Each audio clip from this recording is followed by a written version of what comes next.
Abren sus Biblias en esta mañana en el Salmo 130, puestos de pie para dar lectura a la palabra de Dios. El Salmo 130, como tienen en sus pantallas, y le invito a, si no tienen sus Biblias, a leer, pero nuestra iglesia es una iglesia donde queremos explicar y enseñar la Biblia, aplicarla a nuestras vidas, y le encomendamos que usted tenga su Biblia y la aprenda a manejar. Salmo 130, lee así la palabra de Dios en esta mañana. De lo profundo, oh Jehová, a ti clamo. Señor, oye mi voz. Estén atentos tus oídos a la voz de mi súplica. Si mirares a los pecados, ¿quién, oh Señor, podrá mantenerse? Pero en ti hay perdón para que seas reverenciado. Esperé yo a Jehová, esperó mi alma. En su palabra he esperado. Mi alma espera a Jehová, más que los centinelas a la mañana, más que los vigilantes a la mañana. Espere Israel a Jehová, porque en Jehová hay misericordia y abundante redención con él. Y él redimirá a Israel de todos sus pecados. Esta es la palabra de Dios. Vamos a orar. Cada domingo nosotros estamos mirando, considerando este tema de las enfermedades de ansiedad, de depresión, que son como una epidemia en nuestra sociedad de Estados Unidos. Hemos hablado en Mateo capítulo 11, hablamos de las condiciones humanas que nos hacen propensos a la enfermedad esta emocional en nuestra vida. Hablamos en Mateo capítulo 6 específicamente de la ansiedad.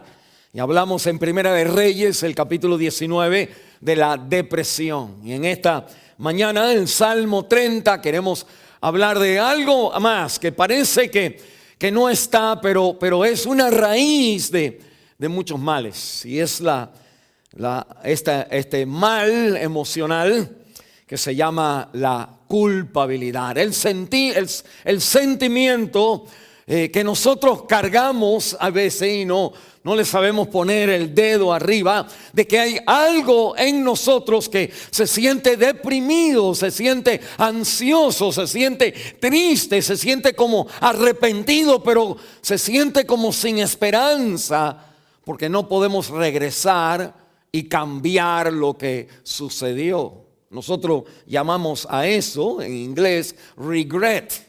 Llamamos en español, decimos que hay cosas que uno como que se siente que quisiera que las cosas hubieran sido diferentes. Y aunque nosotros quizás pensamos que esto no es algo práctico en la vida, usted solamente necesita hablarle a una mamá, por ejemplo, y preguntarle a la mamá si está, digamos que ella es ama de casa, y usted le pregunta si trabaja. Y ella te va a decir, no, yo tengo mis niños, y que cuando ahora la mamá que le preguntó si trabaja se va, que ella se pone a pensar si tomé la correcta decisión de quedarme con los niños o de trabajar, de ir al college o de quedarme en la casa con mi familia. Pregúntale a un papá cuando lo llaman por teléfono y le dicen que tu hijo está en la policía. Y usted entonces tiene que ir y hablar con las personas, pagar una multa o un down ahí para que lo saquen. Y usted entonces cuando se va empieza a sentirse, todo lo que yo he hecho y todo lo que yo he trabajado. Y uno se siente ese sentido de culpabilidad. Si hice lo correcto, si hubiera yo estado más tiempo con él. Y estos son sentimientos que cargamos diariamente en nuestra vida. Pregúntele a una pareja cuando le dice el doctor su niño ha nacido y le dicen una condición clínica, enfermedad, y casi siempre la pareja se siente culpable o busca que fue tu culpa o él le dice es tu familia. Y como que buscamos entonces a alguien a quien echarle la culpa. Hay un señor que se llama David Soul, quien escribe un libro recientemente que se llama Seculosity. Seculosity es una combinación de la palabra secular con la palabra religión. En Estados Unidos nosotros hemos hecho de la vida secular, la hemos hecho una religión, que uno de estos impactos en nuestra vida es pues nunca podemos encontrar paz en la vida porque estamos inventando una manera de vivir que adentro nuestra vida, nuestro corazón, es como si hubiera un dedo que nos dice, estás haciendo esto para tener algo o alcanzar algo, pero en verdad hay algo que, como una voz adentro que nos reprocha, que nos critica, que nos dice, tú estás mal. Este hombre dice que nuestra carrera, nuestro parenting, nuestro ser papá, nuestra tecnología, nuestra comida, nuestra política, nuestro romance, nuestras amistades se han convertido en una religión y toda religión trae culpabilidad. Por ejemplo, digamos que nosotros ahora tenemos teléfonos y tenemos internet y tenemos todos estos avances y ahora hay un sentimiento de que estoy pasando mucho tiempo en esas cosas. Estoy muy metido en la tecnología, miro mucho el teléfono, escribo tanto en Facebook o estoy mirando en Facebook. En otras palabras, nuestra vida en Estados Unidos también nos da a nosotros el sentimiento que nos da una religión. Pregúntele a los parents, a los padres, ¿qué hacemos? ¿Llevamos a nuestros hijos a una escuela privada o los llevamos a una escuela pública? O a algunos de nosotros no nos importa, pero al salir y ver a nuestros hijos cómo se conducen o se comportan, podemos empezar a decir, ¿y por qué si lo hubieran metido, si lo hubiera puesto en otro contexto, en otro ambiente? Como que siempre en nuestra vida hay una voz que condena, que nos recuerda a nosotros que no estamos bien, y más aún cuando hablamos de cosas espirituales, de cosas de Dios. ¿Cuántas veces no nos hemos ido a la cama y cerramos los ojos y de pronto se nos abren los ojos y pensamos, ay Señor, no leí tu palabra, no oré o no fui a la iglesia o no le pedí perdón? Es como que de pronto hay algo que nos recuerda que nosotros hay cosas en nuestra vida que no están bien, y este sentimiento de culpabilidad es ese dedo interno que nos apunta en nuestra vida. Personalmente nadie nos tiene que decir nada. En cuanto a alguien menciona algo que quizás ni conoce tu vida, uno cuestiona y duda las decisiones que uno ha tomado. A veces que nosotros los hispanos decimos, ¿para qué vine a Estados Unidos? Cuando piensa en toda la lucha que hay que hacer aquí, ¿para qué fui novio de él? ¿Para qué me divorcié? ¿Para qué me casé? Es como que nosotros siempre hay algo que llevamos de culpabilidad en nuestra vida, el sentido de que no debo de, o que tengo que, o que debería de haber, esa frase, debería de, tengo que, siempre está internamente cuestionando nuestra vida.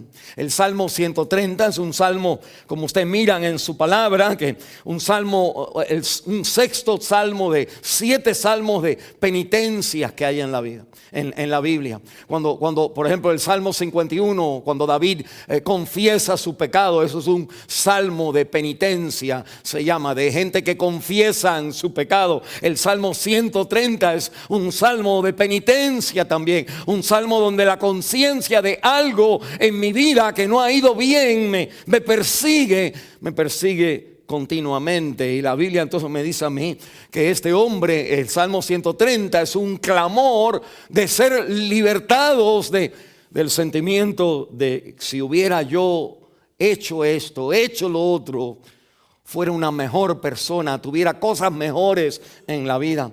Y nosotros miramos en este salmo, es un salmo que si ustedes miren en su Biblia hay 4 párrafos, el 1 y el 2, el 3, 4, 5 y 6 y 7 y 8, en el versículo 1 y 2, esto es como una escalera, él como confiesa o reconoce su dolor, y en el versículo 3 y 4 él confiesa su realidad, en el versículo 5 y 6 un paso más, él espera espera en la bendición de Dios. En el versículo 7 y 8, él se regocija en que Dios lo va a redimir. Y vemos esta escalera de sentimiento de una persona que está sufriendo bajo la conciencia que le remuerde por algo en su vida. Y va viniendo él a la casa de Dios, y ahí es donde él se arregla de este sentimiento de culpabilidad en su vida. Bueno, la Biblia entonces me enseña de estas 4 cosas. Yo quiero nada más mencionar 3 cosas. Quiero hablar de la conciencia de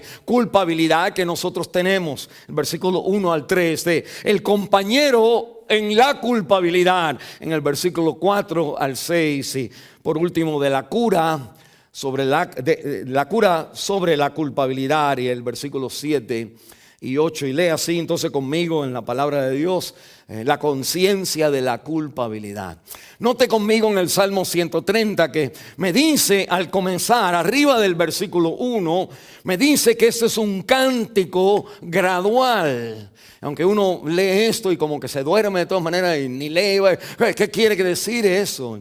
Y la palabra de Dios es inspirada por Dios, esa porción, cántico espiritual. El Espíritu de Dios lo puso ahí. Esto tiene un propósito. Cánticos graduales comienzan en el Salmo 124 hasta el Salmo 134, donde está la palabra de Dios, 120 hasta el 134. El Salmo 120 hasta el 134 son cantos graduales.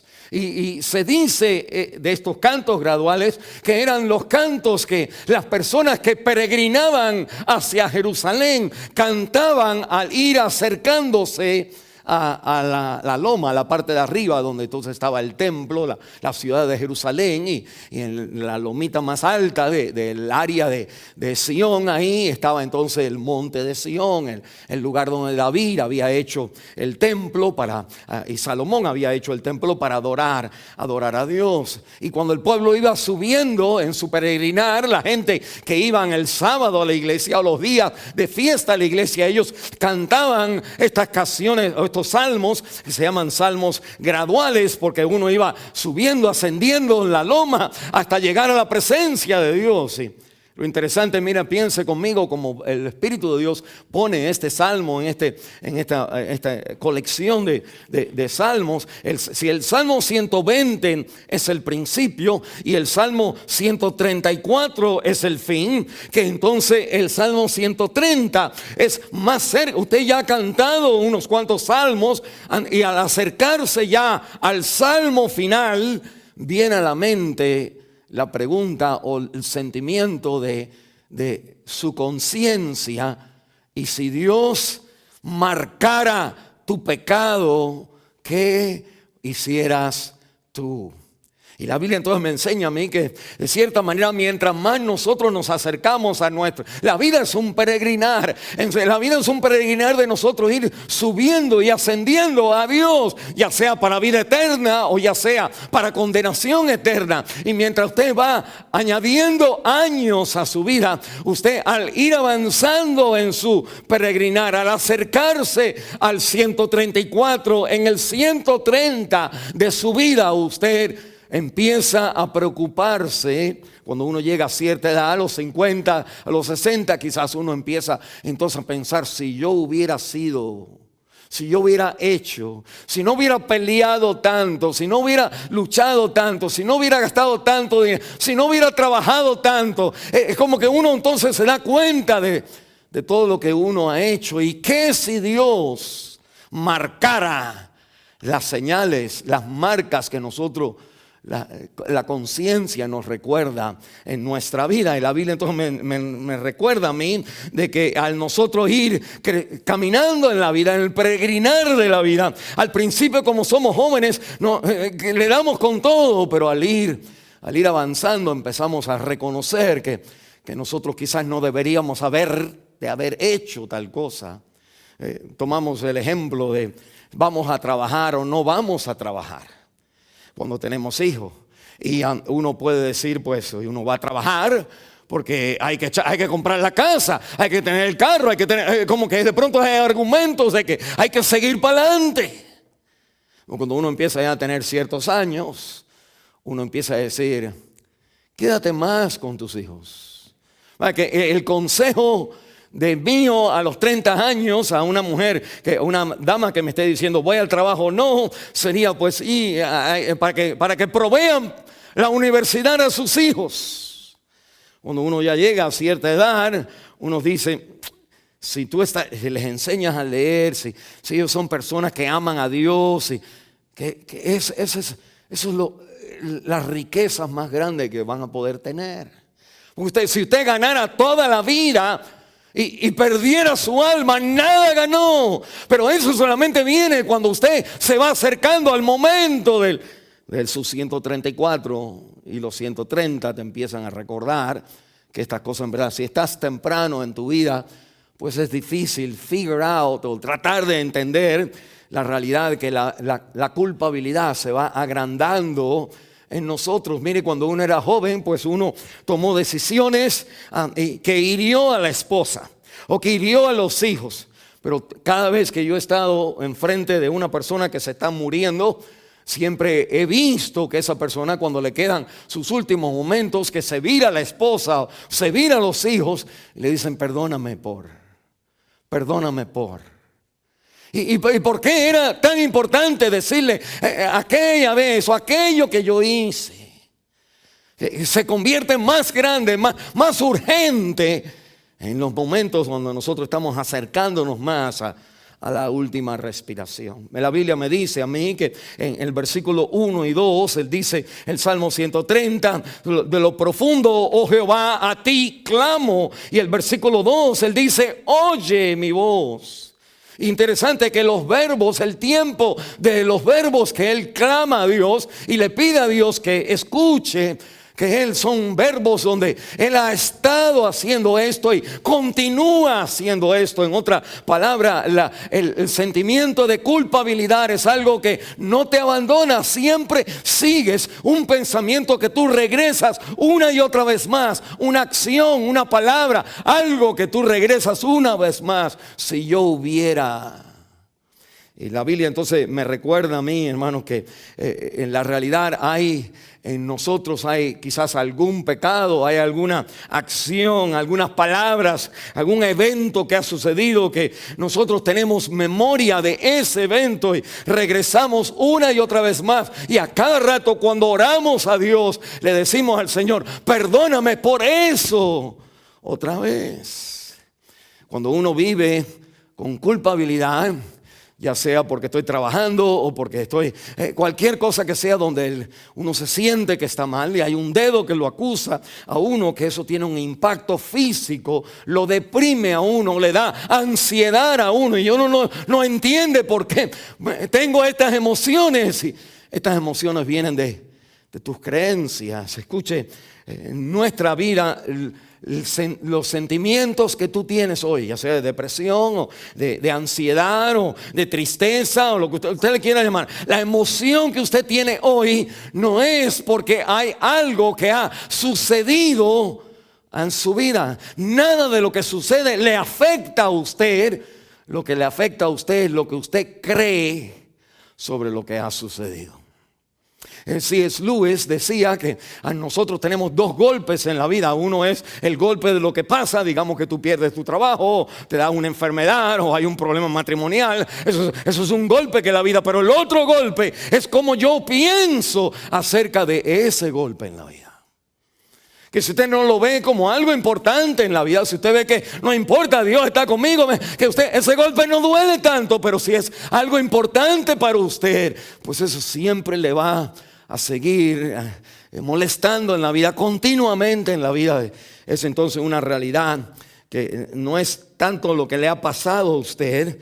Todos tenemos que criar hijos, todos tenemos matrimonio, todos hacemos cosas que no están bien, pero la conciencia y este sentimiento de culpabilidad, de un cargo de conciencia, nosotros entonces es algo que se siente y continúa sintiéndose en nuestra vida. Es algo que no nos deja, no nos abandona. Hay algo que nosotros, si me hubiera casado con el otro, si no hubiera venido a Estados Unidos, si sí hubiera venido a Estados Unidos, si hubiera trabajado ahí, si no me hubiera ido allá, que nosotros cuestionamos entonces este sentimiento de que necesitamos escapar de este mal en nuestra vida, de esta como una nube que nos persigue. Es algo que nosotros entonces afecta nuestras emociones. Hay en nuestra vida esta conciencia de algo que se siente sobre mí, se siente como a veces como un mar que está sobre mi vida. Dice el versículo 1: de lo profundo, oh Señor, a ti clamo. La palabra profundo es entonces, nos da este metáfora de alguien que de pronto ha venido una ola grande, un océano, un tsunami que te ha caído sobre arriba, y tú has tratado de hacer todas las técnicas que tienes de nadar y de salir a flote, pero en esta área no has podido salir a flote. Y es un océano de la profundidad. Él entonces clama al Señor. La conciencia de culpabilidad, cuando es culpabilidad, es algo que no puedes arreglarlo. No importa si te casas otra vez, no importa si dejas la iglesia y vas a otra iglesia, siempre te persigue. Y digamos que usted dice, digamos que usted está en esta iglesia y usted dice, me voy a la otra iglesia porque allí no saben nada de lo que pasó, y usted ve ese lugar y digamos que el pastor predica o alguien menciona algo y usted dice, me están diciendo lo mismo.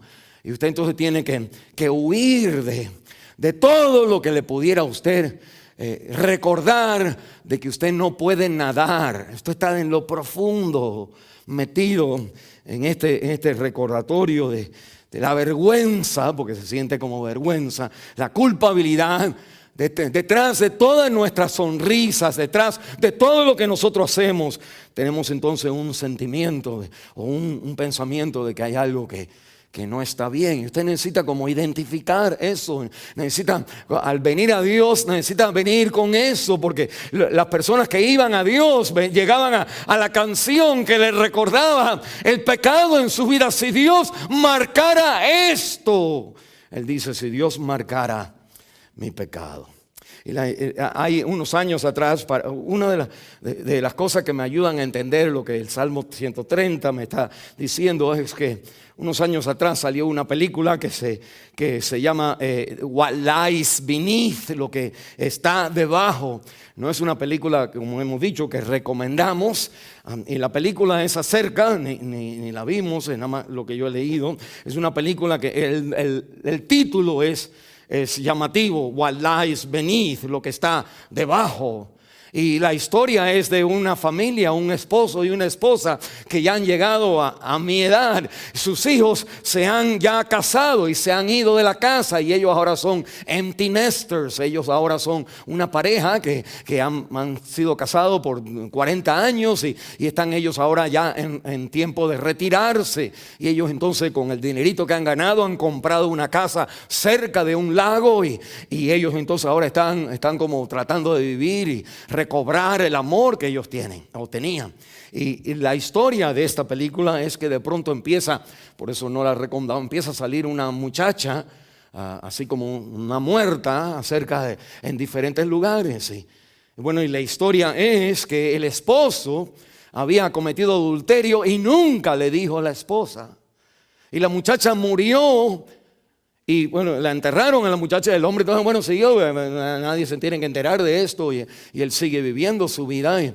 Y el mundo secular reconoce, el mundo secular sabe que la conciencia, la culpabilidad es real, y la manera de explicarlo es en esta película, donde entonces sale una muerta por ahí, hasta que comunica a la mujer de lo que el esposo hizo, y él entonces tiene que enfrentarse a la confesión de lo que what lies beneath, lo que estaba por detrás, por debajo. Bueno, la Biblia me dice que todos nosotros tenemos que enfrentarnos a cosas en nuestro pasado, y el Salmo 130 es la canción, no la película, la canción escrita y cantada de venir a la presencia de Dios, y con what lies beneath, con lo que está debajo de nosotros. Y la Biblia, o detrás de nosotros, la Biblia entonces me enseña que esta culpabilidad, la conciencia de culpabilidad es algo que nos marca, que sentimos que nos marca a nosotros.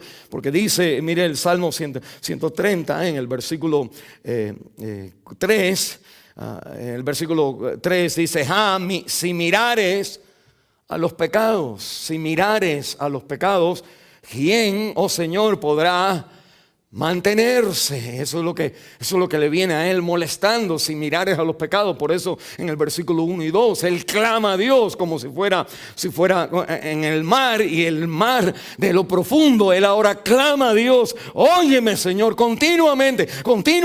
Y ahora aquí en el versículo 3 revela lo que es si el Señor marcara lo que yo me estoy acordando. Y la Biblia entonces me dice, si miraras al pecado, a los pecados, y la palabra mirar es la palabra marcar, es la idea de ver y de guardar el récord de ciertas acciones, de ciertas cosas.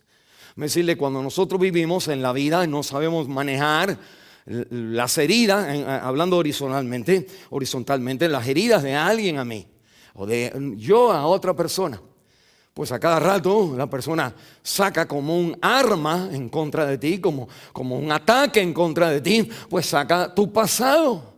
Y te recuerda tu pasado y te recuerda de lo que ha pasado. En otras palabras, la persona no es fácil olvidar cuando alguien ha hecho algo y tú lo has visto. Nosotros entonces siempre, y si hemos sido el objeto de esa falla a nuestra vida, pues yo siempre le voy a recordar. ¿Cuántas hermanas no me han dicho a mí, pero pastor, es como que aquí él quiere actuar o ella quiere actuar como que aquí no ha pasado nada? El sentimiento de que aquí no ha pasado nada es algo que explota el corazón de la gente que no han llegado a resolver la realidad de su conciencia con Dios o delante de Dios. No han sabido manejar el sentimiento de sentirme mal, porque yo ahora me voy a convertir en la conciencia de esta persona, y le voy a recordar cuando lo veo avanzando mucho, cuando lo veo riéndose mucho, cuando lo veo que las cosas le van saliendo bien, o que él está contento o ella está contenta. Yo le tengo que recordar que aquí ha pasado algo. No te olvides. Quiero decirle que el Salmo 130 es un salmo que uno va cantando hacia llegar a Dios. Que el recuerdo de llegar a Dios te recuerda que ay, si Jehová fuera como tú.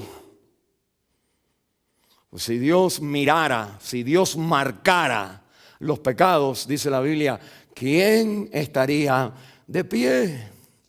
Bueno, miren, si yo le he hecho algo a cierta persona y la persona no se olvida, imagínense lo que le he hecho a lo otro y a la otra, miles de pecados que tengo. Si esta persona siempre me está acusando, ¿cuánto no más van a ver que me acusan también? ¿Y qué si Dios, que conoce todos los pecados completamente, si Él me marcara como a ti te marcan, que usted no tuviera escapatoria en este mundo?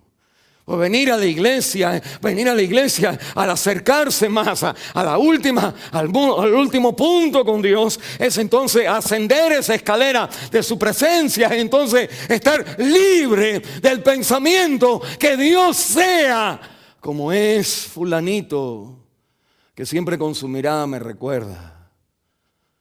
Y la Biblia me dice, aunque tú te sientes que tú te acuerdas de las cosas, y aunque otros te recuerdan de las cosas, y no tienen que hacer mucho porque ya yo soy el que más me acuerdo, que la Biblia me está diciendo que delante de Dios Él no se acuerda de las cosas.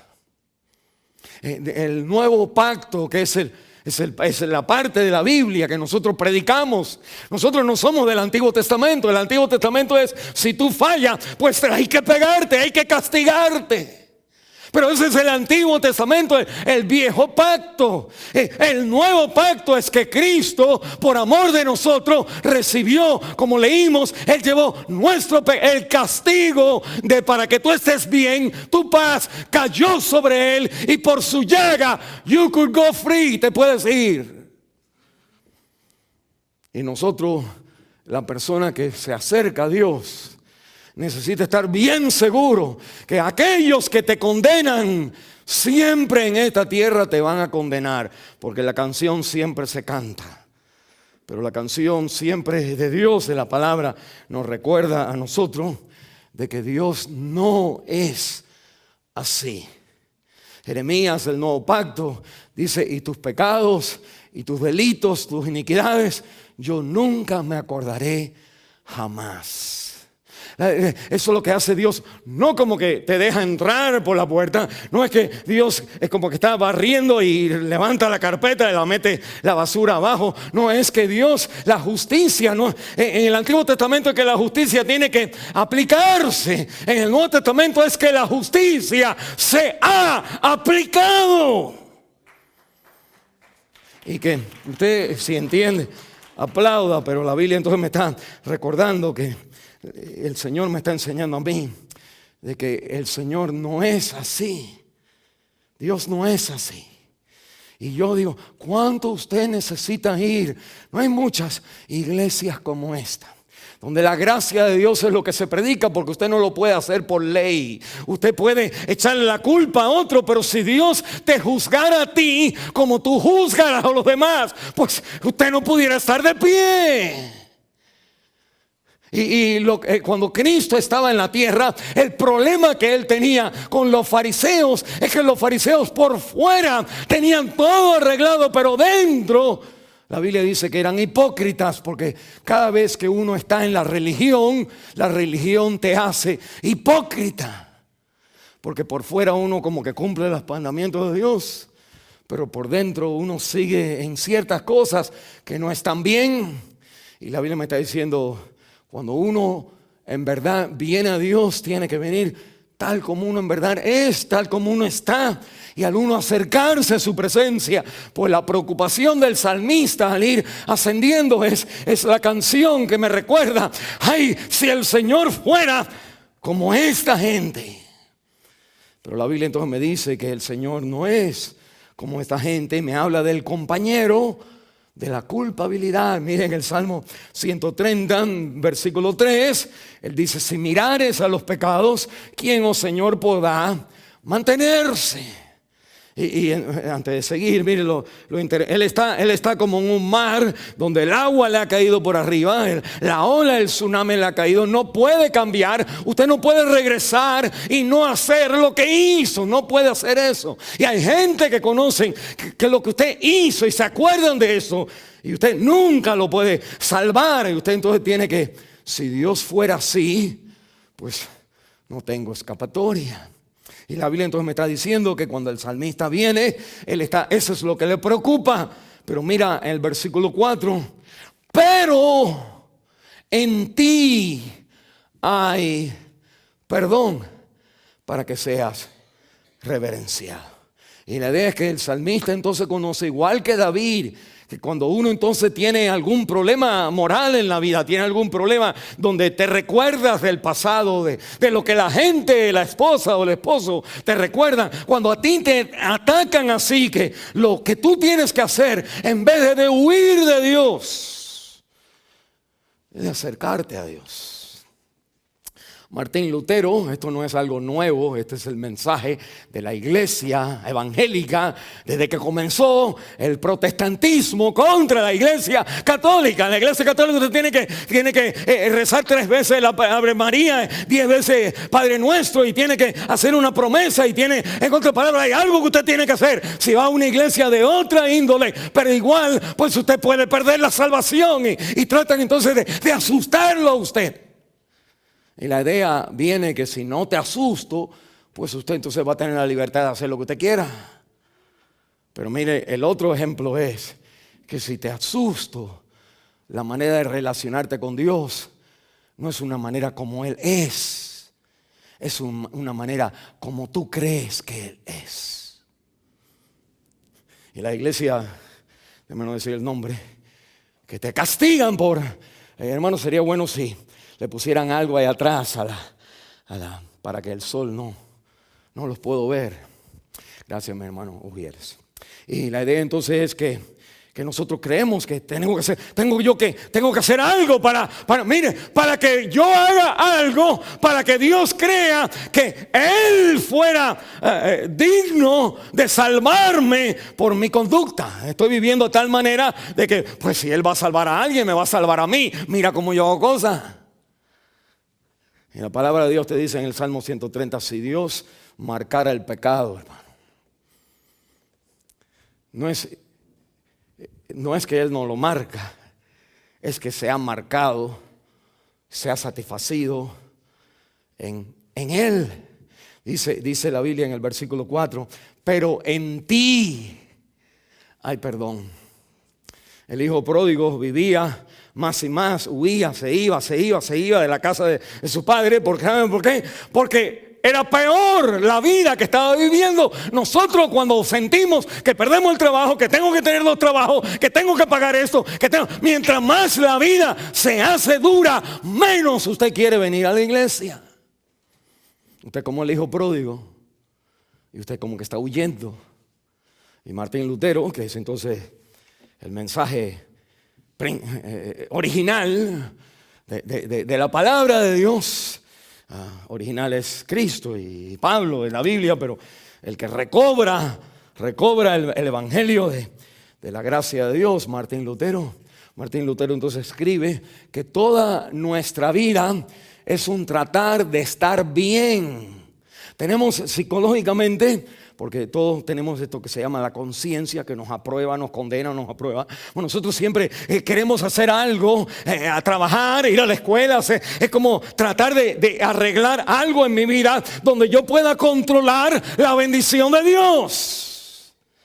Y la Biblia entonces me está diciendo que, Martín Lutero dice, nosotros entonces creamos toda una religión de que hacemos algo.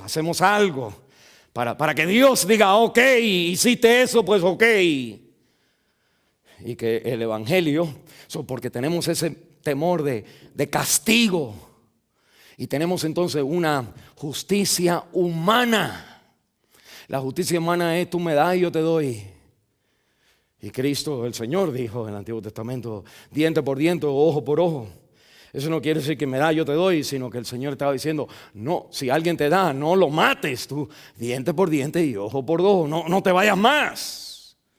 Es una manera de mantener la justicia correctamente, no que la gente diga, oh, tú me diste, pues ahora yo te mato. No, tiene que ser even. Si robaste, tienes que pagar lo que robaste. No que ahora te matamos por lo que hiciste. Si te lleva la luz roja, no es te mandamos a tu país, es un ticket. Tiene que ser el castigo, tiene que ir ahí con lo que se ha hecho. Nosotros vivimos así. Pero el salmista está diciendo, si Dios fuera así,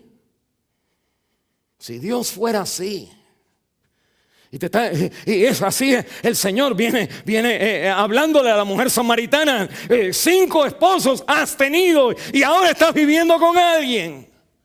Y a la mujer sorprendida en adulterio, yo no te condeno. Y la gente no puede entender el mensaje claro de la palabra de Dios, que este es como Dios es, en Él hay perdón. Pregúntale, aplaude después termine. Pregúntele a David. Una vez yo estaba enseñando en una clase y enseño que David, él comete adulterio y mata al esposo de la mujer. Es tremendo. En el Salmo 51 él confiesa su pecado. El profeta viene y le dice, tú eres el hombre. Y él entonces se arrodilla y dice, he pecado. Por 9 meses lo manejó. Pero cuando el niño ya nació, pues cuando nace el niño, pues él ora porque el niño nace enfermo y él tiene que estar orando para ver si Dios lo sana. Y no quería comer, ¿se acuerdan la historia ahí? Pero cuando el profeta le dice, tú eres el hombre, que David reconoce, Y cuando yo enseñaba, alguien me dijo, pues entonces como que Dios lo dejó pasar, Dios lo dejó pasar. Es que déjeme decirle, hermano, usted está proyectándole a Dios la humanidad de usted, el enojo de usted, el machismo de usted, la hombría de usted, la dignidad de usted. Y yo estoy aquí para decirle que el hombre de Cristo es lo más santo que hay, que la dignidad de Dios es lo más grande que hay. Y ese Dios santo, digno de luz, vino a este mundo y llevó tu pecado y murió en tu lugar, el justo por el injusto, para llevarte a ti, a Dios. No hay chance para ti, a no ser que en Él haya perdón. Interesante cuando él dice el versículo 1 de lo profundo. Él no está diciendo de aquí arribita, el agua aquí, Señor, ayúdame. No, de abajo del agua, de lo profundo ya, como Jonás debajo de la tierra o debajo del mar. Que la Biblia entonces me está recordando a mí que no hay chance para usted cambiar su pecado. No hay chance para la conciencia arreglarla. De la manera de arreglarla, hombre sería, como humano sería, yo hice eso, si Dios lo marca, pues no hay quien se salve. Entonces uno trata de decir, bueno, ya no puedo ir para atrás, pero ahora trato de ser mejor. Me convierto en monja, o hago algo, o voy a la iglesia para que Dios no me castigue. Pero siempre es entonces, según Martín Lutero, siempre entonces una relación con Dios, con el Dios que no es Dios. Y él entonces Martín Lutero tenía una manera de hablar, de decir, hay un Dios predicado y un Dios no predicado. El Dios predicado es lo que dice la Biblia.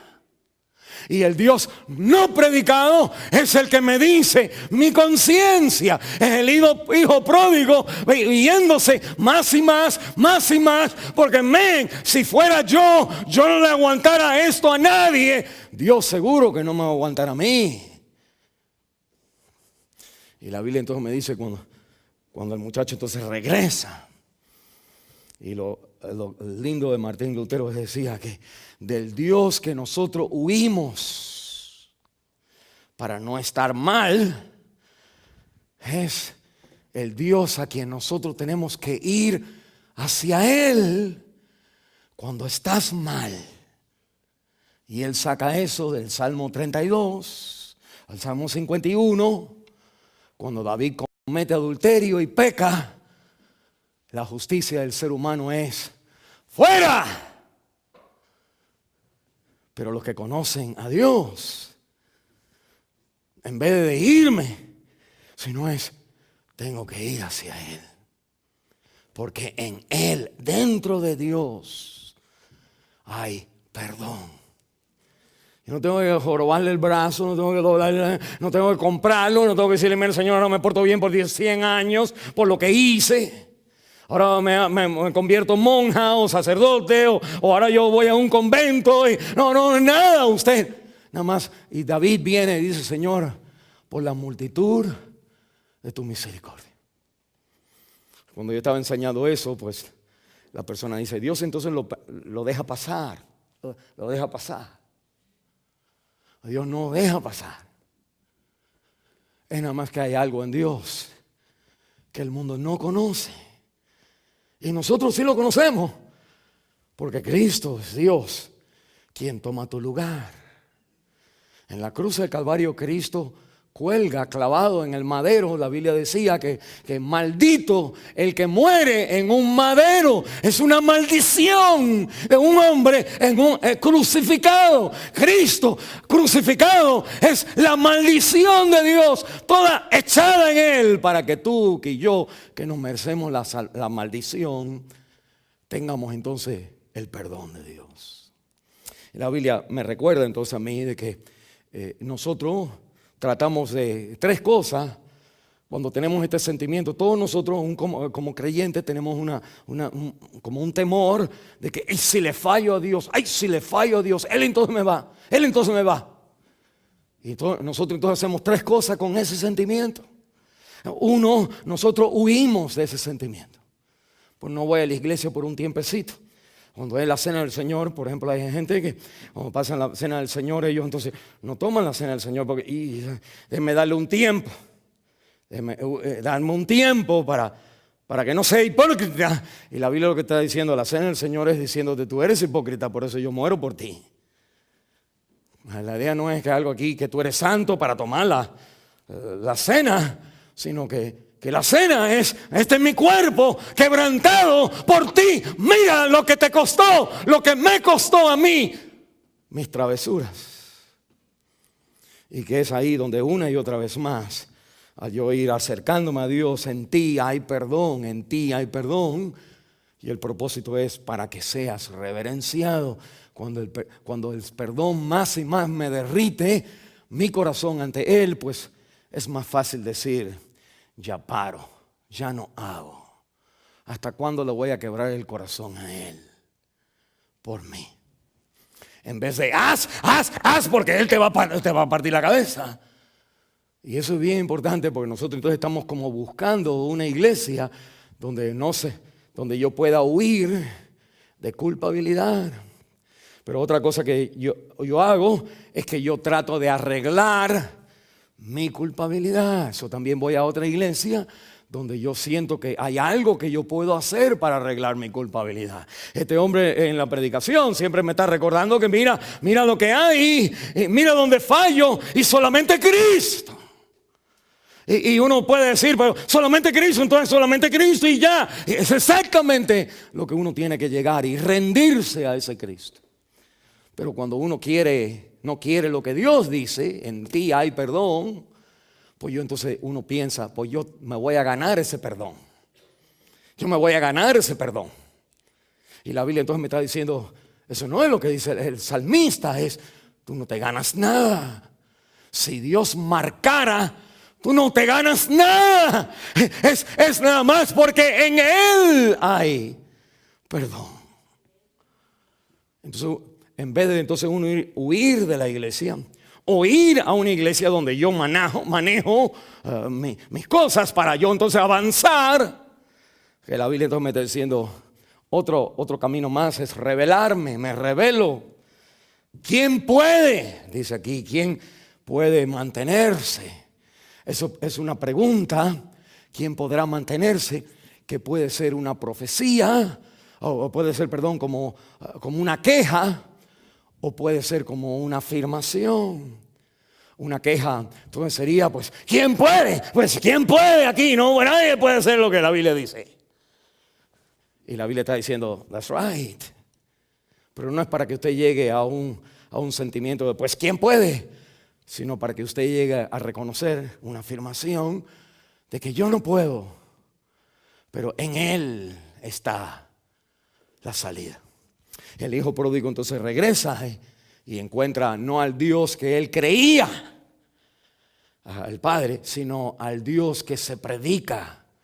Maten la vaca, pónganle el calzado, hagamos una fiesta. ¿De dónde sale eso? Dice el hermano menor, el mayor, ¿de dónde sale esto? Porque el Dios que Cristo viene a enseñarnos es un Dios que en Él hay perdón. Y si usted ve que usted no está mal en sus pecados, pues uno no se siente, la conciencia no le molesta y como que no busca a Dios. Yo puedo arreglar mi vida. Pero cuando tú llegues a tu Salmo 134, por ahí cuando estés llegando ya a tu punto final, miren por favor, nada de lo que usted ha podido hacer, nada del dinero, nada del sacrificio puede calmar la conciencia ante el momento de muerte. Usted va a sentirse que nada lo puede salvar, que solamente va a ser si en Dios hay misericordia. Y si esa misericordia, en el mensaje de la Biblia, se ha dado a ti en la cruz del Calvario y tú la aceptaste. Y eso es lo único que te lleva al cielo.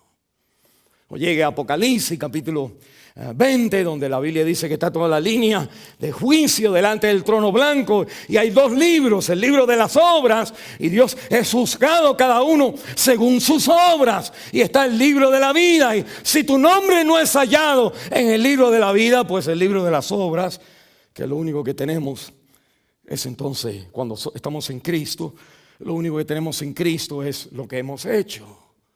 Y todo el que no estaba escrito allí, no importa lo bueno que hizo aquí, es lanzado al lago de fuego. El salmista es un salmo bien importante, porque si Dios marca el pecado, ¿quién se puede salvar? Y el salmista está reconociendo que nadie se puede salvar. Pero ahí entonces él regresa, pero en ti es la salvación, la esperanza.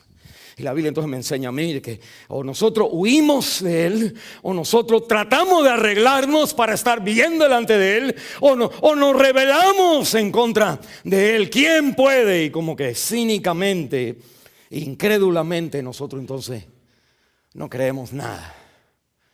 Pero es para apagar la voz. Nuestra esperanza, dice Martín Lutero, es ir hacia Él. ¿Qué es? No Martín Lutero, es Jesucristo. Venir a mí, todos los que estáis cansados y trabajados. Estás cansado de cambiar, cansado de que no lo hago más y lo vuelves a hacer, cansado de decir, pues esto no se aplica a mi vida. Y sí se aplica a tu vida, y un día vendrá más y más que se aplica a tu vida cuando tú estés, cuando no puedas. Ven a Él. Decirle a la mamá que se fue a trabajar y dejó a su niño, y ni que Dios quiera, pero los niños se convirtió en un rebelde, y usted, mamá, hoy siente que fue su culpa. En Él hay perdón. Si usted se siente que no fue el esposo que hubiera podido ser, y que hubo un momento cuando usted le dijo esas palabras a ella que la marcó, y de ahí en adelante hay algo que usted siempre se acuerda, que de ahí en adelante las cosas no fueron igual en su matrimonio. Cuando usted se acuerda, usted, en Él hay perdón. La iglesia no es para gente que quieren hacer dinero, es para gente que están con la conciencia que no he podido arreglar mi vida. El cristianismo, como hemos dicho, no es un proyecto para aquellos que son buenos, para vivir mejor todavía. El cristianismo es para aquellos que han tratado de vivir mejor y nunca han podido. Cristo no vino a los sanados, vino al enfermo. Y la Biblia entonces me está diciendo, si Dios marcara mis enfermedades, mis marcas, pues una X ya es suficiente.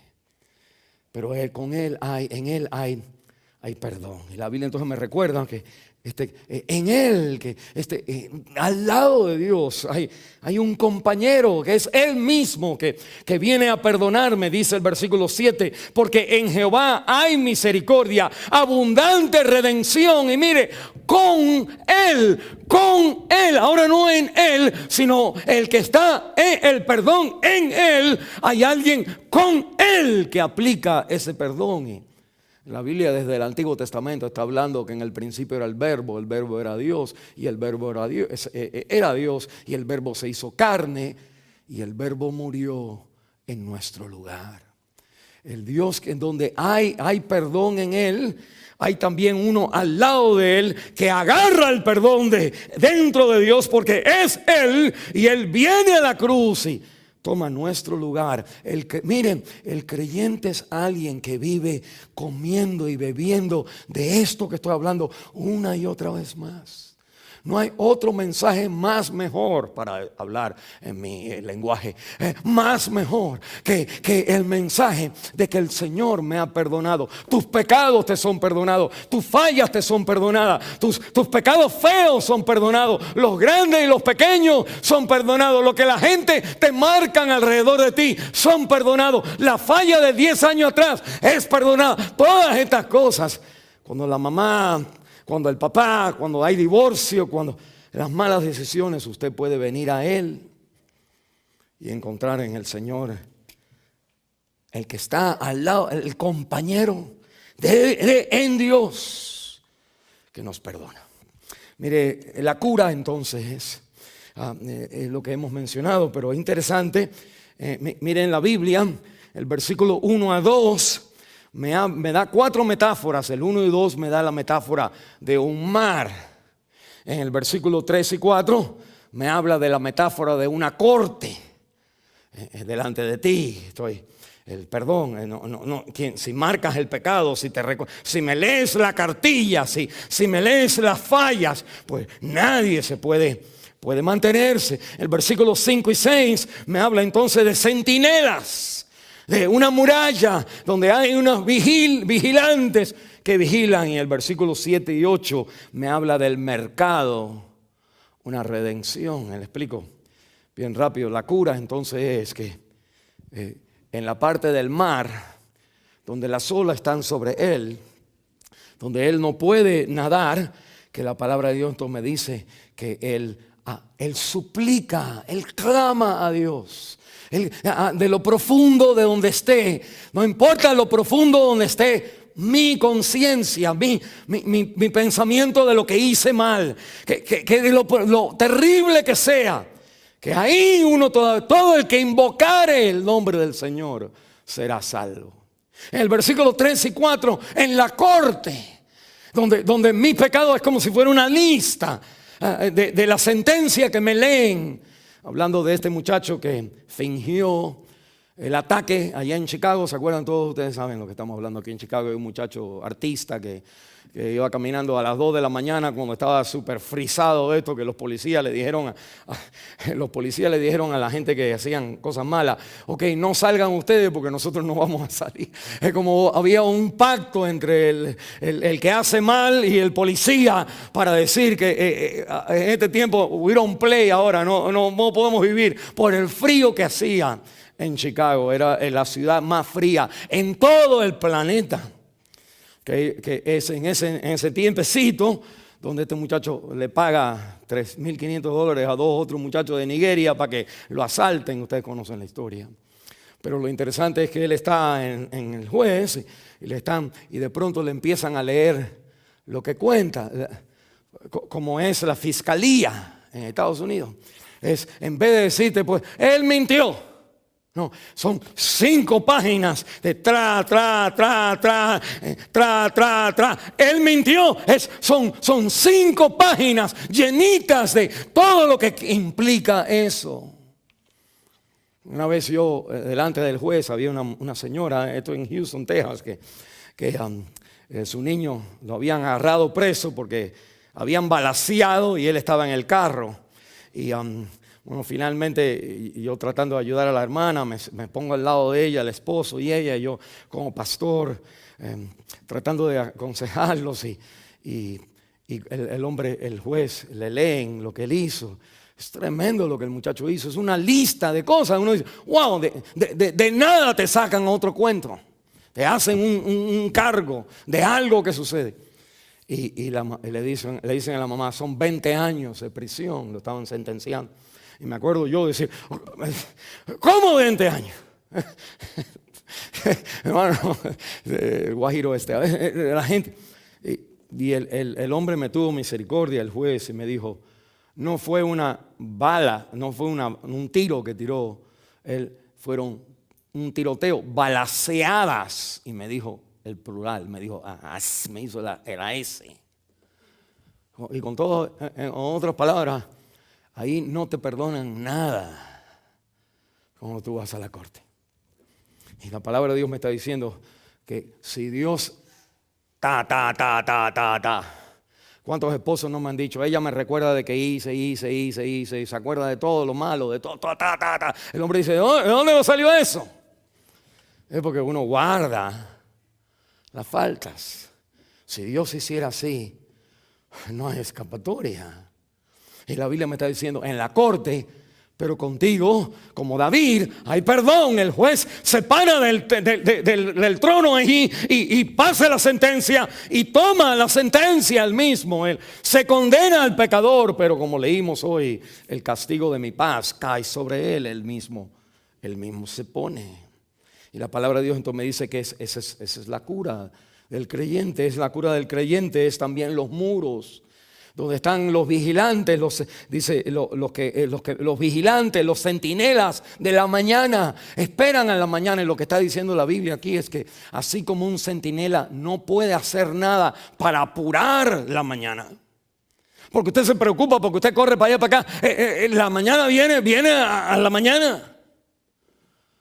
Usted no puede hacer nada para apresurar la mañana, pero usted puede estar seguro que ahí viene en la mañana. Y la Biblia me está diciendo, las personas que ponen la fe en que Él me perdona, es como un vigilante en los muros.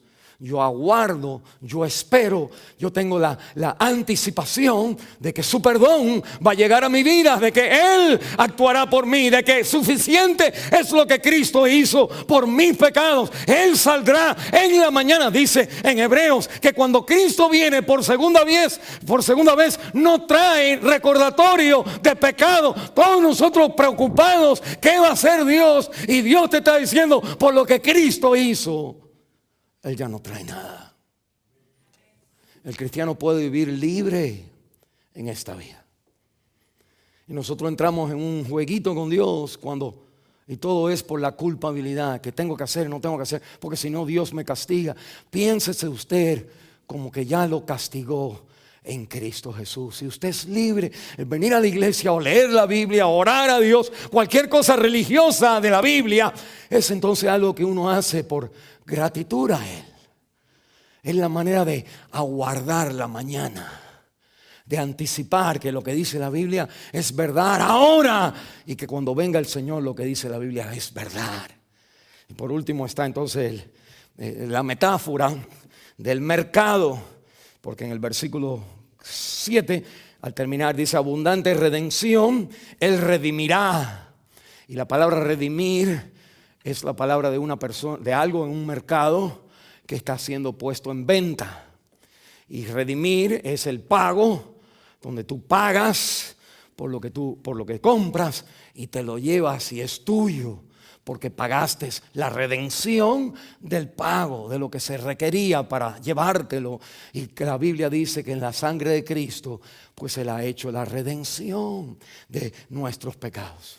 La Biblia dice: porque si la sangre de los toros y de los machos cabríos y la ceniza de la becerra rociada a los inmundos santificaba, dice, para purificación de la carne, cuánto más la sangre de Cristo limpiará vuestras conciencias mediante el Espíritu eterno, y se ofreció a sí mismo sin mancha ante Dios, para limpiarte de la conciencia de obras muertas. ¿Cuánto no más lo que Cristo hizo por ti? Si tú dijeras: no lo hago más, nunca más lo hago, y usted viviera una vida pero nunca más lo hizo, pero es una persona tremenda, porque aunque falló, tuvo una fallada, pero tremenda vida que ha vivido ahora, no fuera suficiente ante Dios. Y solamente Cristo, quien nunca falló, quien Él no había pecado, solamente a un sacrificio inocente, sin mancha, Dios mismo, para perdonar la conciencia de obras muertas. ¿Y cuántos de nosotros esas obras que hemos hecho nos matan hoy? Porque sentimos que ya Dios quizás marca el pecado. Yo me acuerdo, Él se tiene que acordar. Y la Biblia me dice que Dios ha permitido la memoria en ti para recordarte de lo grande de su salvación para ti, para cuando Él te dice, como tú te acuerdas, yo nunca más me acordaré de tus pecados. El que yo me acuerdo es para recordarme a mí de que Él ya no se acuerda. En otras palabras, el versículo 7 y 8 me habla de la libertad. El mercado del pecado he sido sacado de ahí. Y aún el pecado de hoy, que todavía andamos, la Biblia me dice que esa misma conciencia del hoy, que con Dios está el perdón, y una vez es para siempre.